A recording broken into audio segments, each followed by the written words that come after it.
ఉన్న బంగారాన్ని విడిపించి ఆ రోజు ఆన్లైన్ రేటుకే మేము కొంటాం. Sharma gold company. నమస్తే, వెల్కమ్ టు సుమన్ టీవీ. నేను మీ విష్ణు. ప్రస్తుతంతో పాటు certified financial planner Ram Prasad గారు ఉన్నారు. వారితో మాట్లాడదాం. సార్ నమస్తే. సార్ రామ్ ప్రసాద్ గారు. నమస్తే విష్ణు గారు. రామ్ ప్రసాద్ గారు, ఎప్పటి నుంచో ఒక టాపిక్ గురించి అడగదాం అనుకుంటూ ఉన్నా. EMI versus SIP, equated monthly installment versus systematic investment plan. ఏంటి అసలు ఈ రెండింటిని ఏ విధంగా అర్థం చేసుకోవాలి అసలు? ఈఎంఐ ఎవరికి తెలవకుండా ఉండదు, అందరికీ తెలుసు.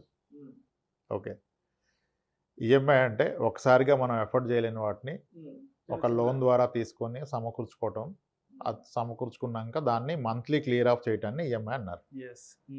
ఒక fixed amount every month, so that మనకి బర్డెన్ అవ్వకుండా అతను కూడా మన ఫైనాన్షియల్ ఎలిజిబిలిటీని బట్టి ఇతను ఎంత కంఫర్ట్గా కట్టగలడు అంత మొత్తానికి ఒక లోన్ ఇస్తారు.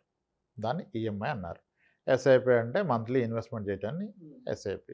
సార్, అయితే ఈఎంఐ విషయానికి వస్తే, అంటే ఒకేసారి పెద్ద అమౌంట్ కట్టుకోలేని వాళ్ళు అమౌంట్ని స్ప్లిట్ చేసుకొని నెల నెల ఎవరికి తగ్గట్టుగా వాళ్ళు కట్టుకోవడం ఈఎంఐ. ఇది మనకి బెనిఫిట్. అంటే పబ్లిక్కి, వినియోగదారులు అనేవాళ్ళు ఒక పెద్ద అమౌంట్ ఒకేసారి కట్టుకోలేక చిన్న మొత్తాల్లో కట్టుకుంటూ ఉంటాము నెలవారీగా. అవును. అదే దీనివల్ల వినియోగదారుడికి అయితే డైరెక్ట్ మనం బెనిఫిట్ ఉంటుంది.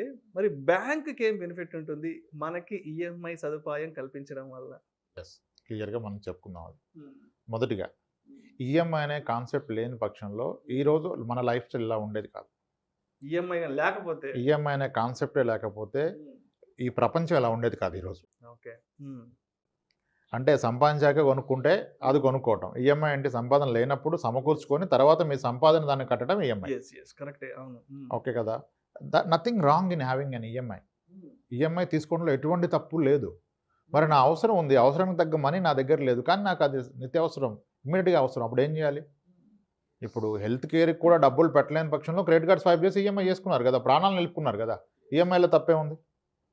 ఆ క్షణంలో మన అవసరం అనేది ఫిల్ఫిల్ అయిపోయింది, తీర్చుకోగలిగాము, ఒక ప్రాణాన్ని నిలబెట్టింది కదా, అంతకంటే ఏం కాదు. ఉండడానికి ఇల్లు కావాలనుకున్నాం, ఈఎంఐలో తీసుకున్నాం, తప్పే ఉంది?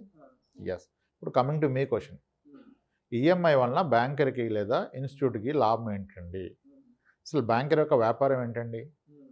అతని దగ్గరికి ఇప్పుడు ఒక వ్యక్తి యొక్క ఒక 60 ఏళ్ల వయసులో ఉన్న వ్యక్తి అతనికి వచ్చిన 40 లక్షలు లేదా 50 లక్షలు తీసుకొని నెమ్మదిగా నడుస్తూ బ్యాంక్ వెళ్తాడు.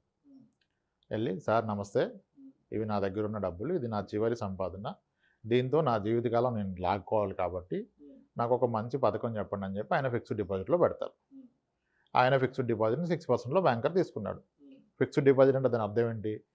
ఎటువంటి రిస్క్ లేకుండా గ్యారంటీగా నేను కమిట్ చేసిన 6% నెక్స్ట్ 10 ఇయర్స్ ఎవ్రీ మంత్ కానీ ఇయర్ కానీ ఆన్ డాట్ ఇస్తే అది ఫిక్స్డ్ డిపాజిట్, ఎటువంటి రిస్క్ లేని ప్రొడక్ట్. మరి ఇప్పుడు ఒక వ్యక్తి దగ్గర 6% ఖచ్చితంగా ఇస్తానని తీసుకున్న డబ్బులు నేను నా దగ్గర పెట్టుకుంటే ఆయనకి 6 ఎలా ఇస్తాను? ఆయనకి ఇవ్వాలంటే ఈ డబ్బులు నేను వ్యాపారంలో పెట్టి సంపాదించాలి కదా. అప్పుడు ఈ అమౌంట్ని ఇతను ఇంకోళ్ళకి ఈఎంఐ లాగా లోన్లో ఇస్తాడు. ప్రాబబ్లీ ఒక తండ్రి వెళ్ళి ఎఫ్డీ చేశాడు, కొడుకు వెళ్ళి కార్ లోన్ తీసుకున్నాడు. మరి కొడుక్కి ఇస్తే వెనక్కి ఇవ్వకపోవచ్చు కదా. సొంత తమ్ముడికైనా బ్రదర్ ఇస్తే ఏమో డౌట్స్ ఉంటాయి. అదే ఆయన బ్యాంకులో ఎఫ్డీ పెడితే ఈయన వెళ్ళి బ్యాంక్ దగ్గర హోమ్ లోనో, కార్ లోనో, పర్సనల్ లోనో తీసుకుంటే ఈయన బ్యాంక్ కడతాడు, బ్యాంకర్ ఆయనకి ఇంట్రెస్ట్ ఇస్తాడు. టిపికల్గా పర్సనల్ లోన్స్ మరీ 1 lakh above take home salary 75,000 above ఉంటే 10.4% ఇస్తారు, కానీ తక్కువ సాలరీస్ ఉంటే 12.5-13% ఇస్తారు పర్సనల్ లోన్స్. అంటే కంపెనీ కేటగిరీని బట్టి open ended category, D category, C category కంపెనీలో ఉండి 35,000 సాలరీ ఉంటే personal loan rate of interest 12.5.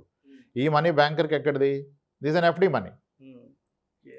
వాడు 6%కి తీసుకొని మంచిగా 12%కి ఇచ్చాడు, 12.5కి ఇచ్చాడు. మనీ ఎవరిది? డిపాజిటర్ది. ఆయన కోసం 6, బ్యాంకర్ ఎవరు? మధ్యలో ఇతను వ్యాపారం చేస్తున్నాడు, ఇతని కోసం 6.5%. సో 6%కి తీసుకుంటాడు, 12%కి ఇస్తాడు. ముగ్గురు అవసరాలు తీరిపోయాయి. అతని అవసరం గ్యారంటీ ఇన్కమ్, ఆయన అవసరం తీరిపోయింది. ఈ బ్యాంకర్ అవసరం వచ్చి ఇంట్రెస్ట్, నెట్ ఇంట్రెస్ట్ మార్జిన్, నేను ఎంతకు తీసుకున్నాను ఎంతకి ఇచ్చాను, హైయెస్ట్ మార్జిన్ కావాలి ఆయనకి. ఈయన అవసరం తీరిపోయింది. ఇతను ఈఎంఐలో తీసుకున్న అతనికి ఆయన అవసరాలు వేరు కదా, ఆయనకి ఇల్లు కావాలి, కారు కావాలి, అది ఆయన అవసరం తీరిపోయింది. ఓకే, ఇలా ముగ్గురు అవసరాలు తీరిపోతాయి. కానీ దీంట్లో మేజర్ బెనిఫిట్ అయ్యేది ఎవరు? ముగ్గురు కావచ్చు ప్రాబబ్లీ, కానీ గ్యారంటీగా బెనిఫిట్ అయితే బ్యాంకరే. దాంట్లో మాత్రం అస్సలు ఆ, అందుకనే ఇప్పుడు మీరు ఫైనాన్షియల్ ఇన్స్టిట్యూట్స్ని రివ్యూ చేస్తున్నప్పుడు, అనాలిసిస్ చేస్తున్నప్పుడు ద ప్రైమ్ పారామీటర్ ఏంటంటే నెట్ ఇంట్రెస్ట్ మార్జిన్ ఎంత. ప్రాబ్లీ బజాజ్ ఫిన్సర్వ్ ఎందుకు బాగా స్టాక్ పెరుగుతుందంటే ఈ operates at a very high net interest margin and lowest NPS. And when it comes to loan book size, వాళ్ళ ఓవరాల్ లోన్ బుక్ సైజులో retail book size ఎక్కువ ఉంటుంది. Actual retailers తక్కువ చేస్తారు ఎన్పిఎస్, కార్పొరేట్ చేసేంత డిఫాల్ట్ రిటైలర్స్ చేయరు. దీన్ని తీసుకున్న 50,000 రూపాయల లోన్కి చాలా డిసిప్లిన్డ్గా ముందు తిన్నా తినకపోయినా ఈఎంఐ కడతారు. ఎందుకంటే ఇది అయిపోతే మళ్ళీ ఇంకో లోన్ తీసుకోవాలి కదా. ఈఎంఐ అంత బాగా అయిపోయింది. లేదంటే సిబిల్ స్కోర్లో తేడా వచ్చేస్తుంది. సిబిల్ స్కోర్లో తేడా అండ్ ప్రతి అవసరాన్ని ఆయన అచీవ్ చేయగలుగుతున్నాడుగా. ఇప్పుడు ఇంట్లో ఎన్ని కన్జ్యూమర్ గూడ్స్ ఎన్ని కొంటున్నారు? ఫస్ట్ వాషింగ్ మిషన్ కొన్నారు, అయిపోయింది. ఇది అయిపోతే నెక్స్ట్ ఏసీ రెడీ ఉంటారుగా. ఏసీ రెడీ అయిపోతే ఫర్నిచర్ సపోర్ట్ కూడా ఇచ్చేస్తున్నాడు. Furniture ready, bike ready, car ready. So life is on EMI. Okay, EMI అయిపోయింది. అయితే ఎస్, దీనికి ఎస్ఐపికి ఏంటంటే ఈఎంఐ అనేది ఏంటి, మీకు ఒక గుదిబండ, ఒక భారాన్ని ఎత్తుకున్నట్టు. ఎత్తుకున్నాం, పిక్ చేసి తీసుకున్నాం, దాన్ని మొయ్యాలి అంతకాలం పాటు. ఎస్ఐపి అలా కాదు. ఎస్ఐపి మీరు మీ ఫ్యూచర్ని కొనుక్కోవటం, మీ ఫ్యూచర్ టైంని మీరు కొనుక్కుంటున్నారు. ఆ రోజు కంఫర్ట్ని ఇప్పుడు కొనుక్కుంటున్నారు ఎస్ఐపి ద్వారా. అయితే ఈఎంఐలు కరెక్ట్గా ఏం మిగట్లేదు కదా సార్, ఎస్ఐపి ఎలా చేస్తూ ఉంటారు. ఎస్ఐపి మంచిదని అర్థమైంది, ఈఎంఐలో కడితే దీనికి ఎక్కడ ఉంది సార్, నా జీతం ఎంత అని ఎస్ఐపి చేయడానికి అని అందరికీ లాజిక్ ఉంది. ఓకే, ఇప్పుడు ఎస్ఐపి కట్టాలి, కడితే మీ భవిష్యత్తు బాగుంటుంది. ఈఎంఐ ఉండాలి, ఈఎంఐ లేకపోతే అసలు ఈరోజు ప్రజెంటే బాగుండదు కదా. 30,000 సాలరీ ఉన్న అతను ఒకసారి ఇంట్లోకి అన్ని వస్తువులు కొనలేడు కదా క్యాష్ పెట్టి. ఈఎంఐలో అయితే కొనుక్కుంటారు. దానివల్ల ఏంటంటే మీకు కమిట్మెంట్ టువర్డ్స్ జాబ్ పెరుగుతుంది ఈఎంఐ కట్టడానికి. ఎస్ఐపి అయితే ఒక లాజిక్, ఒక చిన్న రూల్ ఫాలో అయితే లైఫ్ చాలా సింపుల్ అయిపోతుంది. ఎప్పుడు కూడాను అట్లీస్ట్ ఎంత ఈఎంఐ కడుతున్నారో అంత ఎస్ఐపి కట్టండి. Your life is well taken care. ఎంత ఈఎంఐ కడుతున్నాం దాని ఈక్వలెంట్ ఎస్ఐపి పెట్టే ప్రయత్నం చేయండి. ఎస్, ఇప్పుడు 80,000 శాలరీ, 20,000 ఈఎంఐ కడుతున్నాడు. వాట్ ఎవర్, అది హోమ్ లోన్ కావచ్చు, కార్ లోన్ కావచ్చు, ఏదైనా కన్జ్యూమర్ లోన్ కావచ్చు. ఆ వ్యక్తి కనుక ఒక 20,000 ఎస్ఐపి కూడా చేశాడు అనుకోండి, ఎగ్జాంపుల్ అనుకుందాం. ఒక 5 ఏళ్ల పాటు రెండు నడిచాయి. అటు ఈఎంఐ నడిచింది, కానీ ఈఎంఐని ఎప్పుడు డ్రాప్ చేయరు. ఒకటి అయిపోతే మళ్ళీ ఇంకోటి దాంట్లో మొదలు పెడతారు. ఒక్కసారి లైఫ్లో ఈఎంఐ స్టార్ట్ అయితే లైఫ్ లాంగ్ అది ఈఎంఐ ఉండిపోతుంది. అంటే అవసరాలు, ఫ్యామిలీ అవసరాల పరంగా. దాన్ని ఈక్వలెంట్ మీరు ఎస్ఐపి కూడా పెట్టారనుకోండి, considering is a private sector employee. 5 ఏళ్ల పాటు ఈఎంఐ నడిచింది, ఎస్ఐపి నడిచింది. ఈఎంఐలో 2-3 వస్తువులు కొనుక్కున్నాడు, కానీ 20,000 ఎప్పుడు పెట్టుకున్నాడు, 20,000 ఎస్ఐపి పెట్టుకున్నాడు. 20,000 ఎస్ఐపి అంటే సంవత్సరానికి ఏదైనా కట్టేది 2,40,000. 5 ఏళ్ల పాటు పెడితే 5 × 2,40,000, ఇంచుమించుగా ఒక 12 లక్షలు అనుకోండి. 12 లక్షలు నేను ఎస్ఐపిలో పెట్టాడు. అంతా బాగుండి మార్కెట్ అనుకూలంగా ఉండి బాగా నడిచింది అనుకోండి, 15% మాట్లాడుతున్నారుగా సిఏజిఆర్. ఆ 15 వస్తే మీరు పెట్టిన 12 లక్షలు కాస్త ఇంచుమించుగా 18 లక్షలు అవుతుంది ఆ రోజుకి.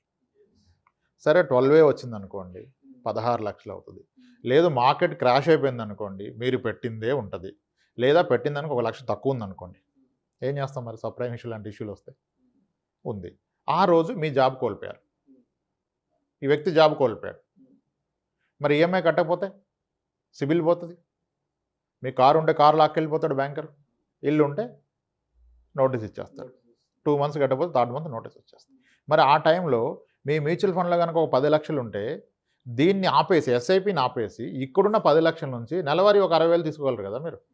ఒక 4 ఏళ్ళు 5 ఏళ్ల పాటు మీరు, లేదు ఒక 2 ఏళ్ల పాటు ధైర్యంగా సాగించగలరు కదా మీ జీవితాన్ని.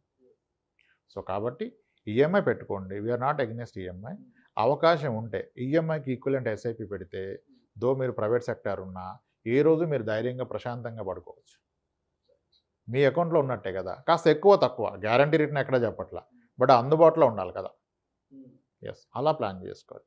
ఈక్వల్ టు మీ ఈఎంఐ, ఆ ఎస్ఐపి చేస్తే you're a very well planner, financial plan చేసుకున్నట్టే మీరు. Yes sir. Thank you sir, thank you so much Ramprasad గారు.